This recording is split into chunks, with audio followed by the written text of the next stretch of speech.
Well, the streak has ended for the Carolina RailHawks. 17 matches in a row here at WakeMed Soccer Park in NASL action. The RailHawks have not been defeated until now. As Indy 11 come in, they get their first three-point win, knocking off the RailHawks by a score of 2-1. Hello, everybody. Dean Linke along with James Alverson, and really a red card around minute 60 on Austin King probably cost the Carolina RailHawks the game. Yeah, absolutely. I think that's the point where this game shifted from Carolina being able to attack a little bit to being on the defensive a little bit more, and then the super sub Don Smart comes in the game for Indianapolis. He kind of changes things up a little bit, and with the red card, Indy started to find a few holes in that Carolina defense, and it wasn't long before a couple balls find the back of the net. Quick comment before we go to the highlights on the fact the RailHawks 3 in a row. They played FC Pueblo on Sunday, FC Dallas on Wednesday in the Open Cup, and then this game, you could tell it took its toll. It definitely did, and a lot of guys logged a lot of miles for Colin Clark and the RailHawks this week.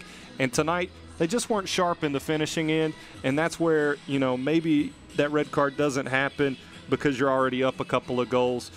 If you're sharper in the finishing end, you saw guys that looked like they had the right idea of what they wanted to do, and their bodies just didn't quite execute with the pace that they're used to. All right, James, let's roll to the highlights and break it down here for us at WakeMed Soccer Park in Cary, as early on the RailHawks got the lead. Yeah, you get a great look at this goal here. Zach Shalowski with a great job to intercept that pass on the clearance, and then Enzo Martinez does the rest as he bangs it home off the keeper, and Carolina was up 1-0 early, and there you had to think maybe some good things going, but then you see the Brazilian striker Kleberson as he comes in from the midfield, and he can still let things go, a 2002 World Cup champion with Brazil.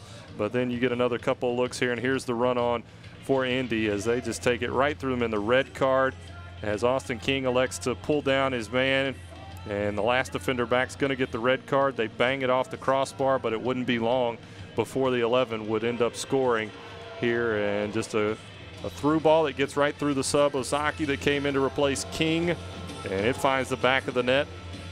And bit by bit, you could see things starting to come undone for Colin Clark and the RailHawks, and one more goal would come through. Yeah, Ben Spencer would tie it. Then, of course, Don Smart, the super sub, would win it as the Indy 11, their first ever three-point victory, come into WakeMed Soccer Park and perhaps even shock the RailHawks. I want to remind you that the RailHawks return to NASL action on Saturday, July 26th, when they host the Ottawa Fury, making their first ever trip to WakeMed Soccer Park at 7:30 p.m. You can get your tickets now at CarolinaRailHawks.com. For James Alverson, I'm Dean Linke. Once again, your final score from WakeMed Soccer Park: Indy 11 2 and the Carolina RailHawks 1. We'll see you back here on July 26th, where once again we'll leave you saying, how about the Carolina RailHawks?